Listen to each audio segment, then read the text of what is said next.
Well, good evening. I hope you guys like this better because I sure do. It was really weird to be up there. And I know I'm not alone. Thursday night when we went to see Keith Moore, we went to Face Landmark, and they have this massive stage. And he says, do I have to stay up there? Can I come down? But he's a walker, man. He goes all over. But anyways, we have some cool stuff that we're going to put on the website. I picked out some different people. So just because my mom loves Keith Moore doesn't mean that's going to be your favorite, but you really should listen to him because he's super deep and super good, and you're going to learn a lot from him. I mean, he's very good. But try out different people, see who my household all has their flavor that they like, and they all have their person that they choose, and it's not the same person. They all like different people for different reasons, but sometimes listen to people that you don't prefer, because you can still learn a lot from them. So we got some new stuff by Creflo Dollar coming up. We have some stuff by Nancy Dufresne. We have a whole women's conference for all the ladies in the house. We can listen to some women's conference. But check it out. I think you'll really enjoy some of the things that we picked out. But so last week we started talking about words, and I spent some time trying to build the idea that words are important because God used words to create. And we looked at Genesis, and we saw that in the beginning, that's how God created everything, was with his words. We looked at Jesus talking about saying to the mountain, that you can say to the mountain, and that your words can be used.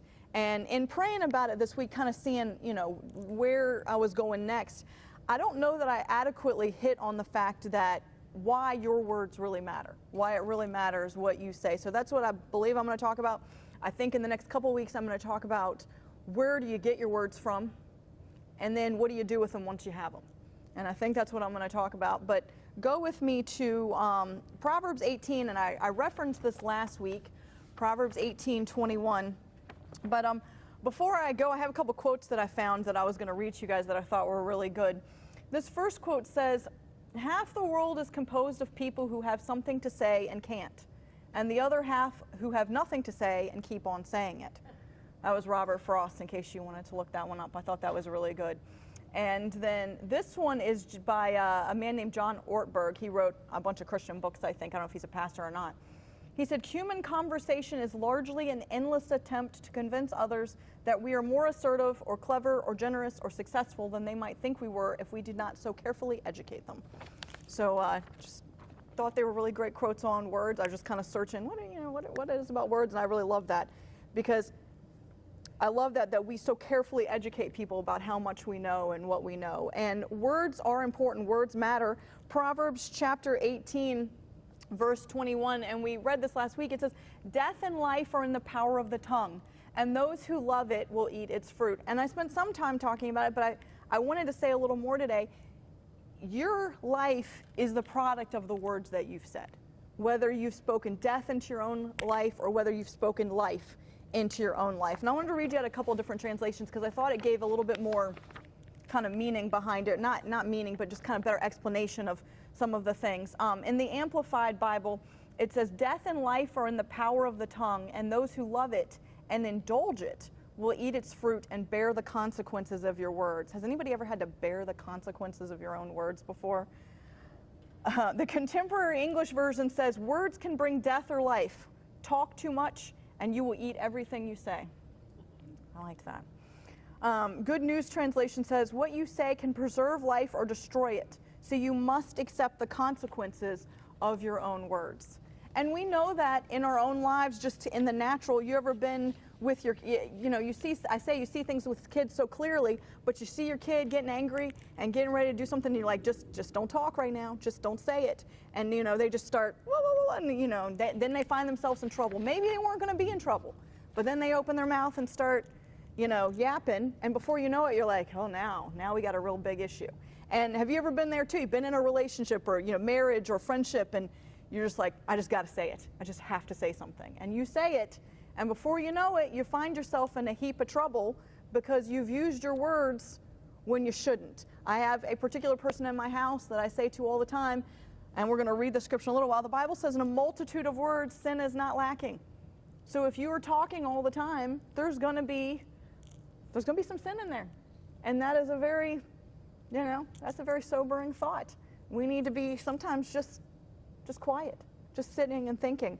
But that our words matter, because God said here, he said, you have the power for life and death. Your mouth. And we can see it. We can see it with, you know, like a kid. If a kid comes in and tells you, oh, you know, this is the worst and I hate this so much and I'm never going to make it. You can look and say, oh, don't, you know, come on, go positively. And we can kind of see it that way. But we sometimes say things. I mean, we get up and we say, oh, I'm just so tired, or I'm just so whatever, or I feel this way. Words matter because your life is set in course by your words. If you go with me to James chapter 1, and James spends a long time talking about this, about your words. I said 1, I mean 3.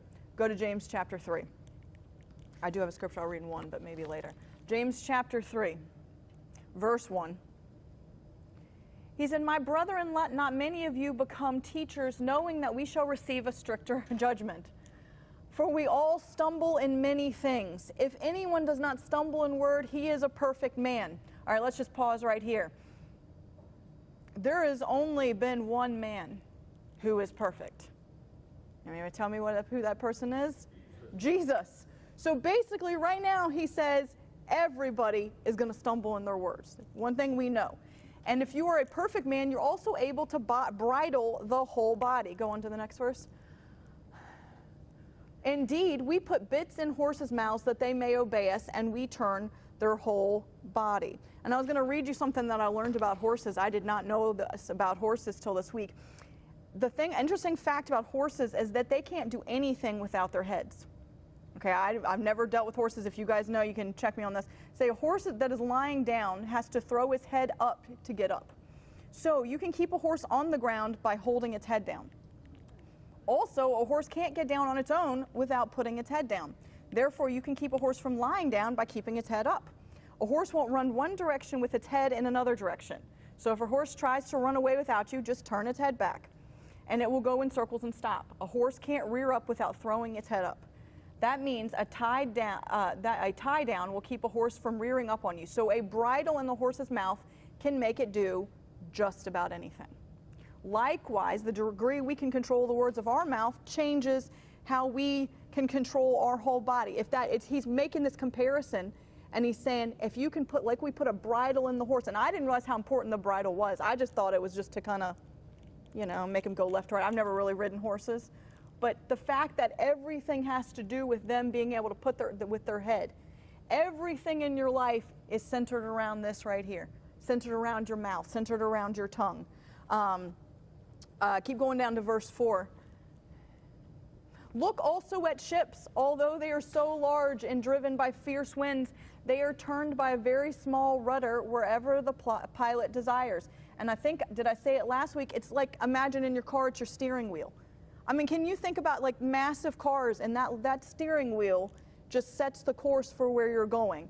I have had, I live out in the country, and so as country children do, they like to drive my car sometimes in very safe environments when I'm right with them. They don't drive by themselves, they're sitting on my lap. I was getting some what? And you ever had kids, oh, it's so easy, I can drive. And you'd be amazed, it doesn't take much turning of that wheel to, for that car to start moving. And you're like, no, you actually can't. I had one child that got on a tractor and thought they could ride the tractor, and they just don't realize how easy it is to get off course. And that's what he's comparing your mouth to. Your mouth is so important, the words that you say, because it sets your whole life. You can turn your life anywhere you want, just like what you do with that steering wheel, just like the bridle on the horse. If you want your life to go in a direction, if you want your car to go this way, and you start turning your wheel that way, which way are you going? You're going that, you're going. And I'm not really even good about that. When I back up, I have to think really hard, because sometimes I turn the wheel and I'm like, I don't know which direction I'm going. I'm just going. But it matters. It matters which way you're going, and it matters what you say. Verse 5, even so, the tongue is a little member and boasts great things. I mean, think about your tongue in your body. It doesn't seem like it's very big. I mean, it's not. Think about it. Just sit there just for a second. Think about your tongue. You haven't thought about your tongue all day, probably. It's so tiny.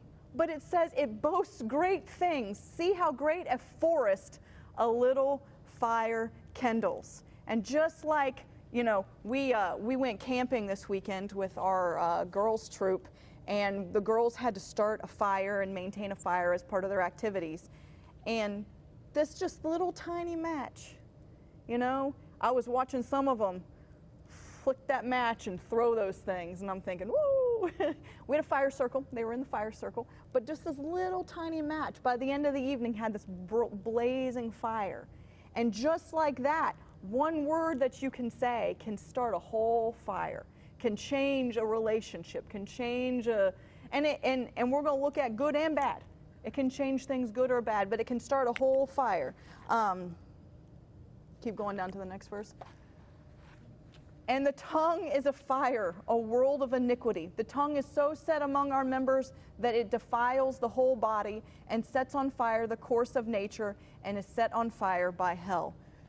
So the writer's being really strong. James is being really strong with his verbiage here. He's not just saying, you know what, guys, your mouth can get you into a little bit of trouble. You might want to be careful. He's like, no, we're talking about a world, does it say on this one, a world of iniquity. We're talking about setting on fire the course of nature. It can set on fire by hell. Do you know that the devil can use you to speak words? And we're going to get, maybe I'm jumping ahead, but that we can speak words of death that the devil gives us. We can speak a word that is blessing or cursing. This tiny little part of our body can change so much of our lives. And I think most of us don't, even when we know. I have grown up my whole life knowing the importance of words. Having heard it from since I was just a tiny child, I have heard, your words are important, your words are important. It matters what you say, it matters what you say. And yet even I sometimes just start talking, start forgetting the things that I know. And our words can change our entire life. This Greek word, which is course, actually means a wheel as a runner, or it's actually something that causes physical effect. So your tongue can cause even physical effects on people. Have you ever had somebody, you say, oh, I don't know about that. You ever had somebody say a word to you, say something to you, and it hurt you? And we say things like, sticks and stones can break my bones, but words will never hurt me. And you know, if you've lived any time, what a lie that is. Someone can hit you with a stick and hurt you, and you're going to heal. Somebody can say words to you that last a lifetime, that you hold on to, that you think about, that when you're alone, you're like, yeah, remember what they said to me, remember what they said to me. The words matter, and we have to be really careful as we're going about our lives. What are we saying? Who are we saying it to?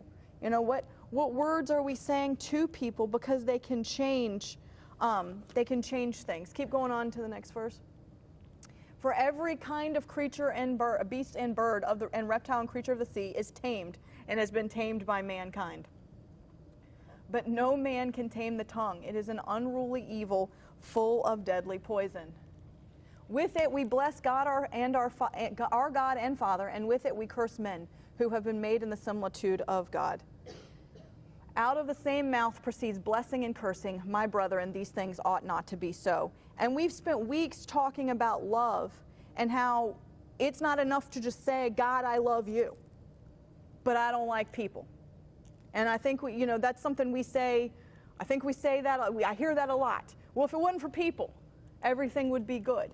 But it matters. God wants us to love Him, and He wants us to love people. So we can't say, oh, God, I love you, while we're using our mouth to hurt somebody else, while we're talking, and it's human nature. It's human nature to start using our words. When we're mad at somebody, we use our words to hurt somebody. When we're hurt, we use our words to hurt somebody. Sometimes we hurt people with our words and have no idea that we hurt people with our words.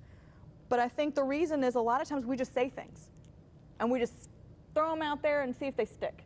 And we don't know what's going to happen. We just say stuff, and you don't think about it all. I've had people say things to me that they didn't mean in any way, shape, or form to be harmful. But for some reason, that word hit. And I'm like, oh, why do they say that? What, do they really think that about me? Or is that how I really am? Or, and it changes things. So we have to be careful in what words we say and what we're saying in our situations and what we're saying in our life. Because we looked at God and we said, God uses words to create. And we can use words to create.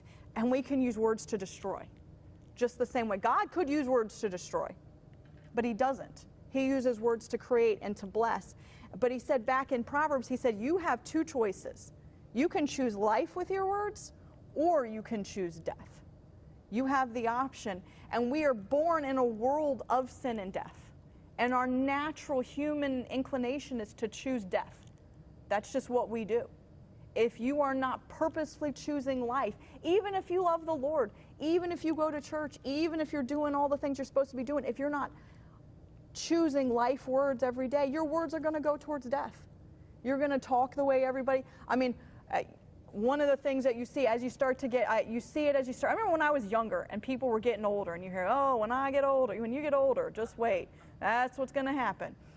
And I've noticed the older I get, the more people talk about how old we are. It just, I remember when I turned 30, people were like, oh, yeah, now that you're in your 30s, just wait, you're getting so old.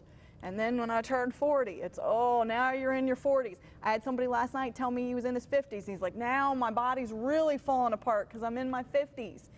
But we plan it. People start saying it when they're young. They start saying, I'm too old. I can't. I'm not going to be able to do that. We use our words to hurt our own lives. Don't say how old you are. You can't change the fact that you're getting older. You are.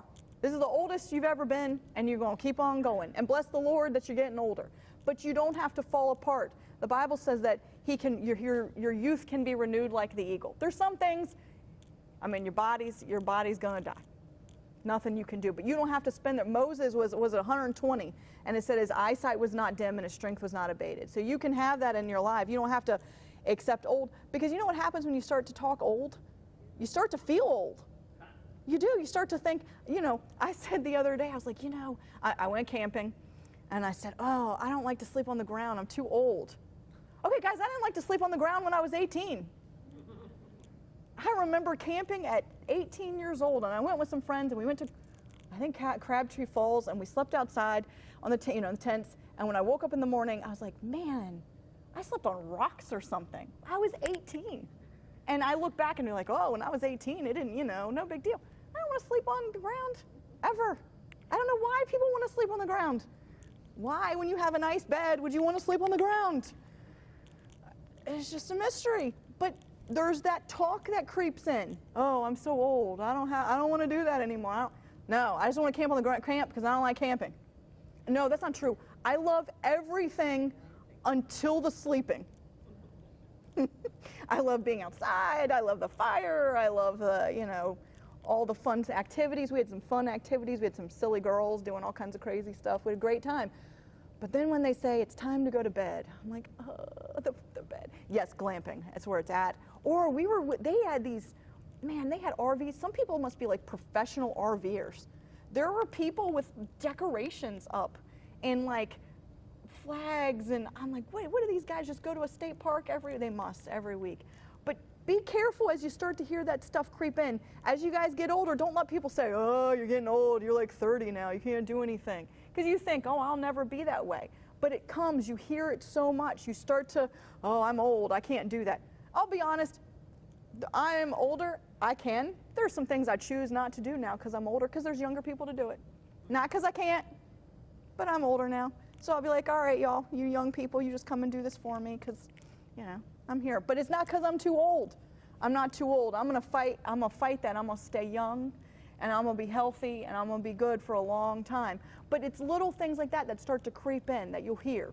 This is the time of year. People start, oh, it's the flu season. I don't know if it is, but I feel like it's coming if it's not. It's the flu season. Everybody gets the flu. Every year I get the flu.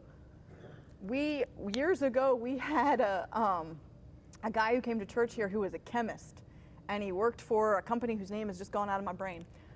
It's a major one. If I could remember it, you have seen the commercials. And he said that every year they would have strategy sessions, how to get more people sick, how to get people talking about the season so that you would buy their medicine. And you think, well, does that work? 100% it works. They wouldn't do it if it didn't. They wouldn't bother.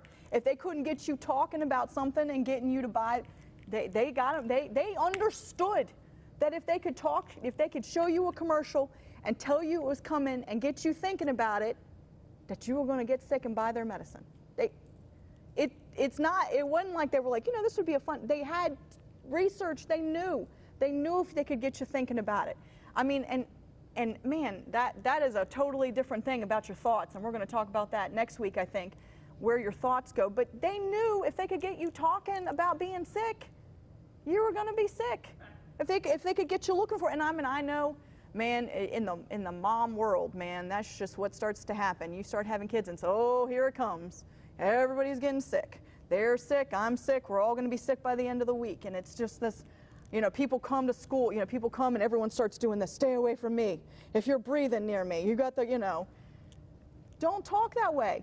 No, I'm not saying, we're not to the point where we're talking about, you're not going to say, I'm not sick. That's not, I'm going to go there later. The truth is different from facts, and we'll talk about that later. But when you're healthy, don't go on and be like, oh, it's coming. I can feel it. I know it's coming. You're going to start sitting there and think, yeah, I sniffled. That's what it is. You just need to blow your nose. Just go blow your nose. Change your words. Start thinking about things differently. Start talking differently. Go to Numbers chapter 13.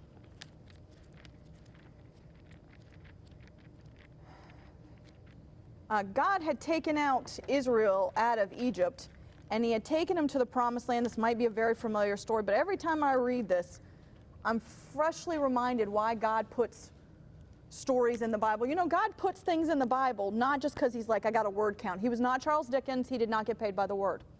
He puts stories in there because he wants you to learn something from it. And in Numbers chapter 13, he's going to send out the spies. And he's going to say, hold on, he's going to send out the 12 spies. Just for sake of time. He sends out 12 spies, and he tells them to go look out the land of Canaan. And this is the land, he said, I've promised you. So God has promised this land to them. He has just taken them out of Egypt miraculously. He has just taken them out of slavery. He's taken them, when they left, it says not a single sick and feeble one was among them. That everybody was healthy and healed when they walked out of Egypt. They walked out with the gold of Egypt. They took all the plunder of Egypt with them. They crossed the Red Sea with the God splitting the Red Sea open. So he's taken them to the promised land, and he said, send out people to spy out this land. So the spies are going to come back, and verse 25, they're going to return. And it says they returned from spying out the land. This is Numbers 13:25. They returned after spying out the land after 40 days. And now they departed and came back to Moses and Aaron and all the congregation of the children of Israel in the wilderness of Paran at Kadesh. And they brought back word to them and all the congregation and showed them the fruit of the land. Then they told him and said, we went to the land where you sent us. It truly flows with milk and honey, and this is its fruit. Nevertheless, so they actually came and they said, it is true what you said. This land is, God's review is spot on. God said what's going to be there. It is true. There is a land flowing with milk and honey. There is grapes. It said there were clusters of grapes so big, it took 2 men to carry them. I don't know if that means the grapes were super massive or the clusters were super massive, but either way, my kids would have just gone crazy on that. They love fruit. But they're telling, it's true. This land is great. But then it says here, nevertheless. And what does that mean? It means, but. There's a problem. Nevertheless, the people who dwell in the land are strong. The cities are fortified and very large. Moreover, we saw the descendants of Anak there. The Amalekites dwell in the land of the south. The Hittites, the Jebusites, and the Amorites dwell in the mountains, and the Canaanites dwell by the sea and along the banks of the Jordan. So they're saying, you know what? You're right. This was a really great land. But there are so many enemies there. There are giants. There are so many strong groups there. It's a big problem. So it says, then Caleb quieted the people before Moses and said, let us go up at once and take possession. What had God told them? He had told them, I am going to give you this land. This is your land. And Caleb said, okay, let's do it. Let's take this land, for we are well able to overcome it. But the men who had gone up with him said, we are not able to go up against the people, for they are stronger than we. And they gave the children of Israel a bad report of the land which they had spied out, saying, the land through which we have gone as spies is a land that devours its inhabitants, and all the people whom we saw in it are men of great stature.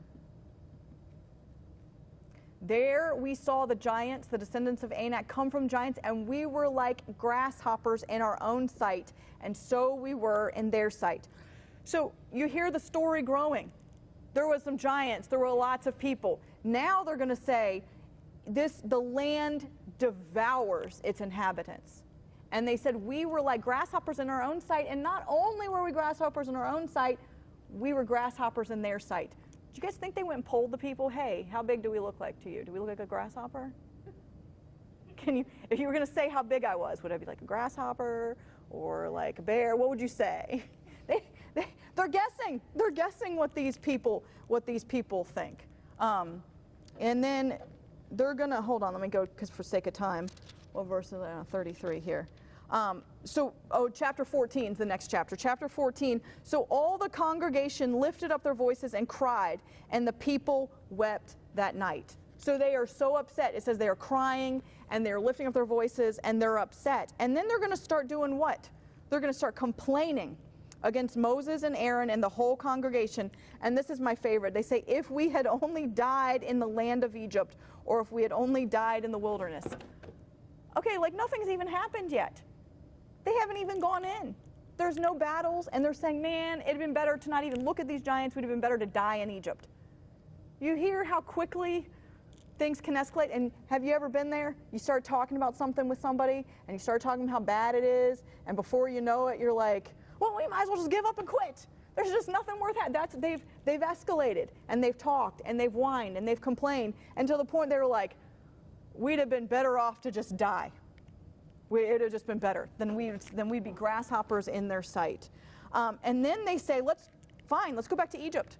Let's select a new leader, and we're going to go back to Egypt. Then Joshua, verse 6, Joshua, son of Nun, is going to try to, and Caleb, they're going to actually tear their clothes and try to convince these people. Don't believe that. Don't listen. They say in verse 7, the land we passed through to spy out is an exceedingly good land. If the Lord delights in us, then he will bring us out into this land and give it to us, a land which flows with milk and honey. Only do not rebel against the Lord, nor fear the people of the land, for they are our bread. Their protection has departed from them, and the Lord is with us. Do not fear them.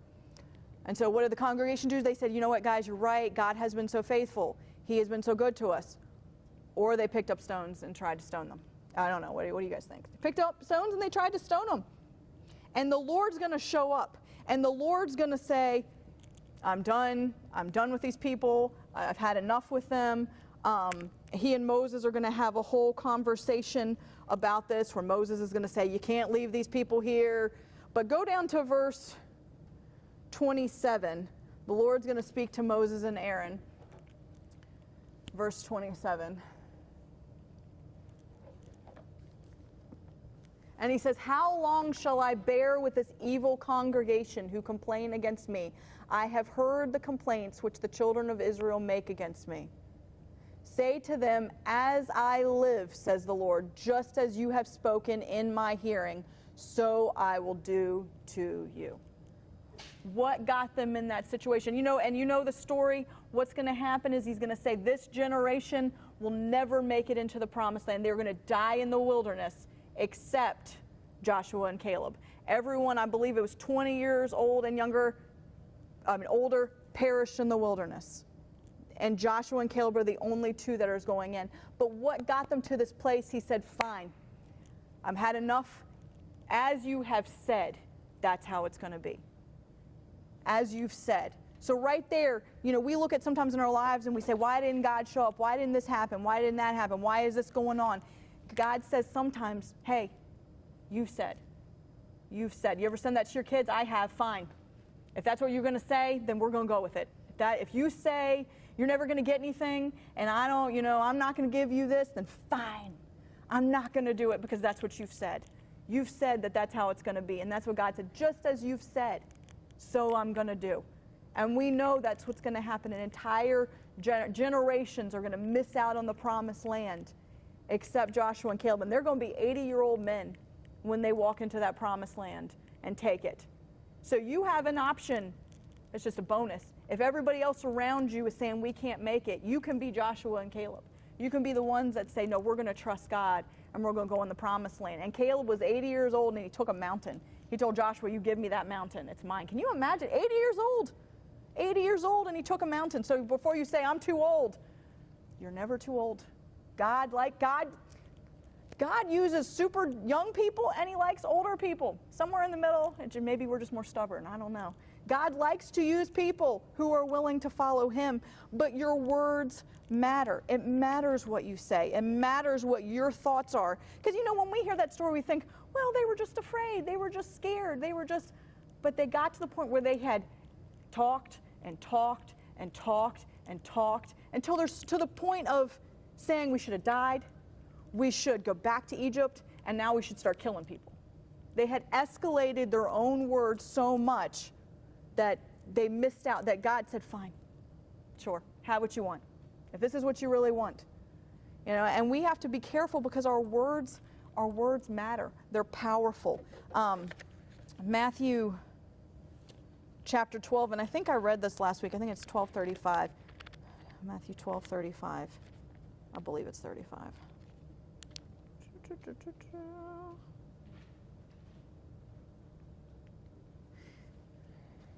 He's talking about, in 35, he says, a good man out of the good treasure of his heart brings forth good things, and an evil man out of the evil treasures bring forth evil things. But I say to you, for every idle word men may speak, they will give account of it on the day of judgment. This is where I want to get to. For by your words you will be justified, and by your words you will be condemned. And those words mean just what you think they mean.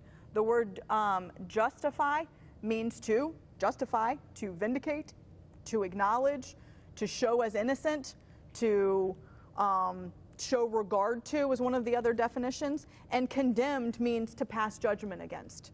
It means to pronounce guilty. So Jesus is saying here, by your own words, are you set free, and are you right, or are you condemned?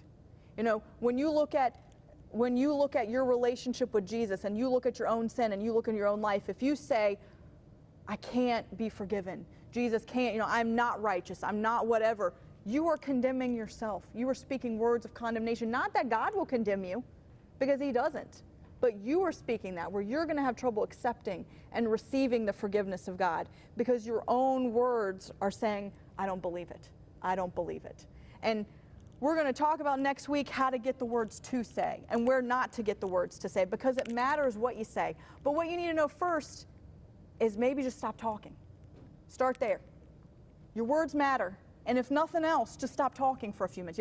I say that to someone, like, it's just stop talking. I have one in particular, just stop talking.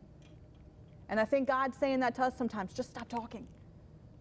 We should do a whole lot more listening than we do talking. And I want to read you, as I wrap up, just a bunch of scriptures that the Bible says about your words. You don't need to turn, because I'm going to read them pretty quickly. If you want a really good book to talk about your words, Proverbs is fantastic. The Proverbs have so much about why your words matter, and I'm going to read a bunch from there. Proverbs 12:18, and I'm actually reading this out of the English Standard Version. There is one whose rash words are like sword thrusts, but the tongue of the wise brings healing. So it's saying your words can actually be like a sword that you thrust into somebody. Or you can say good words that brings healing. Proverbs 10:19. In a multitude of words, sin is not lacking. I quoted that one. Be he who restrains his lips is wise. Oh, I like this. I'm going to read this to you out of the New Living. It's the same verse. Too much talk leads to sin. Be sensible and keep your mouth shut. I thought that was really good. Proverbs 12:14. This is the New King James. A man will be satisfied with good by the fruit of his mouth, and the recompense of a man's hand will be rendered to him. So what is the fruit of your mouth? It's what we've been talking about, the things that you see as you talk, the consequence that comes with your words. And in case you're wondering, consequence does not have to be bad. We hear the word consequence, and we think it's a negative word. We hear consequence and we think, oh, I got in trouble. But consequence can be a good thing. There can be consequences that are good. We only hear it in the negative. Is this the same one I was reading? The NLT of the same verse says, wise words bring many benefits. In the Psalms, David says in Psalm 141, verse 3, And I love this one. He says, set a watch, O Lord, before my mouth. Keep the door of my lips. That's what we need to be saying to God all the time. God, just stop me from talking. Remind me. And he's not, the thing about God is he's not going to come and, you know how kids do when they don't want each other to talk and they cover up, There's a video of me doing it to my sister when she's like 2, me covering up her mouth with my hands because I didn't want her to talk. He's not going to do that. He's not going to come and make you, maybe depending on what you do. He did make Zechariah mute for a reason. There are times where he might be like, all right, I'm just going to have to shut you up because I need John to be born and you're going to have to be quiet. But that's a thing for another day. For most of us, it's going to be that still small voice inside of us when we get ready to say something. And I'll tell you, every time I've run off at the mouth, I knew before I did it I shouldn't. I knew it. I felt it. I had that, or, leading up to it, don't say that. You're thinking about what you're going to say to somebody and you think, don't do that. Don't say that. And you think, but I want to. and before you know it, but God will always, if you're asking him, he'll always give you that, hey, don't do that. Don't say that. But you got to listen because he's likely not going to close up your mouth. He's going to just give you that warning and then say, like Willy Wonka, no, don't stop. Because he's not going to make you stop talking. I said, rare occasions. But he's going to say, please, just be quiet. Don't say that. Don't say that. And if we listen, we'll be so much better. Proverbs 12:18, this is the NIV. It says, the words of reckless, I already read this one. This is a different translation. The words of a reckless pierce like swords, but the tongue of the wise brings healing. Proverbs 13:3, he who guards his mouth preserves his life. The one who opens wide his lips comes to ruin. Proverbs 15:1, a gentle answer turns away wrath, but a harsh word stirs up anger.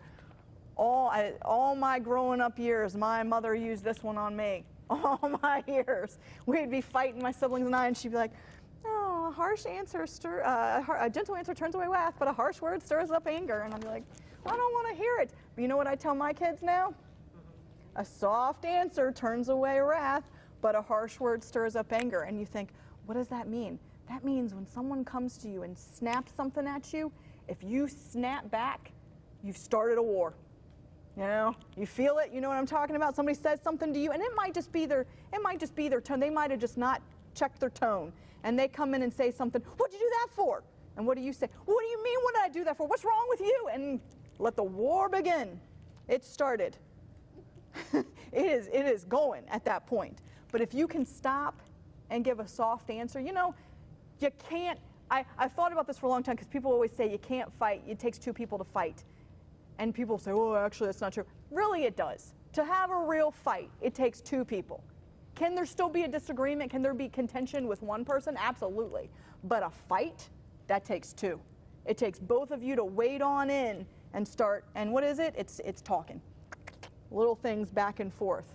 And it matters. Use those soft answers to turn away wrath. Proverbs 15:2. This is in the ESV. The tongue of the wise commends knowledge, but the mouth of fools pours out folly. Proverbs 15:4. A gentle tongue is a tree of life, but perverseness breaks the spirit. Proverbs 15:28. The heart of the godly thinks carefully before speaking. And that's what that David's saying. Put that watch over my mouth. Not that God doesn't want you to talk. He wants you to think carefully. Think about how many troubles in your own life could be avoided if you had just stopped to think carefully before you started talking, before you opened up your mouth. If you said, you know what, what's the best way to say this? Who should I say this to? How should I say this? Who needs to hear this? Who doesn't need to hear this? Proverbs 16:24, gracious words are a honeycomb, sweet to the soul and healing to the bones. Proverbs 17:27, he who restrains his words has knowledge, and he who has a cool spirit is a man of understanding. Not long ago, I heard somebody, I believe it was somebody who told me about a debate that they were a part of, and that they actually won the debate because they kept their cool while somebody else got emotional and passionate. Not that there's not a time for passion, but there's something about keeping your cool, about staying calm. Because you know what? That's what we do. We get riled up. That's why we start fighting. Because somebody comes in and says, "What are you doing?" And then my mom used to say, Tabasco starts going up your legs, and you start to be like, "What do you mean? What am I doing?" and you come back. But if you're going to be of knowledge, you're going to spare your words. And if you're a man of understanding, you're going to be calm. You're going to be careful how you answer something. You're going to be careful what you say. Proverbs 21:23, watch your tongue and keep your mouth shut, and you will stay out of trouble. That ought to be something we all put up in our house. Watch your tongue and keep your mouth shut, and you will stay. You guys want to know how to stay out of trouble? Keep your mouth shut. Keep your mouth shut. And that will keep us. I mean, I can just tell you from my own life, it would have saved so much trouble. But our words are not something that we just use flippantly. And we need to be careful, and we need to think about what we say and how we say it and when we say it. Just because it can be said doesn't mean it needs to be said. And I think a lot of us are spending our time, like with Robert Frost saying, half of us are saying nothing and keep on saying it and keep on talking. So take the time this week to look at your words and say, first of all, am I thinking about what I'm saying? Am I just, take account of your own words. When you're trying to lose weight, they tell you to write down all the food you're eating. So you'll be shocked, all the food that you're eating when you start to write it down. If you want to take account of your mouth, start writing down the words that you say. What did I say? And maybe you don't need to write it down, but stop and think, what words just came out of my mouth? What were the words that I was using? How often was I talking when I should have been listening? And it's hard. Sometimes you get in a conversation, you get really excited, and you start to talk, but stop. Stop and listen. Stop and wait. Have a conversation where there's back and forth. But our words are important because God said they were important. And they said if you can, just like that horse, if you can get this under control, if you can stop your mouth from running off, you can control your whole life. You can control the direction that you can go. You can control everything. And I'm not saying that's what the Bible says. He said if you can control your mouth, you can control your whole life. You can control your whole body. So this week, think about your words, think about what you're saying, and think about the words that you say. Are they gentle words? Are they harsh words? Are you stirring up anger with your words? Look up these scriptures, write them down, start saying them over yourself. All right, I'm gonna watch my mouth because I'm telling you, you'll be shocked. That's what I said. I grew up with the importance of my words, and I am sometimes amazed the stuff that comes out of my own mouth, where I stop and think, I know better than that. I know I shouldn't talk that way. But you live in a time and a day and an age where, and maybe it's always been this way, but Satan is constantly trying to get us off track. And he knows if you can use your mouth, if he can get you to say something, he can change everything. He can get you going in a totally different direction. So, Father, I just thank you for your words, Father. I know your words are spirit and they are life. And I thank you that you've made us in your image, that our words are powerful, and help us to see that in our lives this week, just how much our words matter, how much our words can help or hurt, and just be aware of the things that we say. And just like David, that we would put a watch on our own mouth, and that we would listen, and that we would wait and hear what you want us to say, and that we would choose the words that bless and edify other people. And I just thank you for this evening. I thank you for everyone here. I thank you that you are blessing us, that we're the head and not the tail, that we're above and not beneath. I thank you that Jesus bore our sicknesses and carried our diseases, and by his stripes we're healed. And I just ask you to bless the rest of our evening in the food and fellowship. In Jesus' name.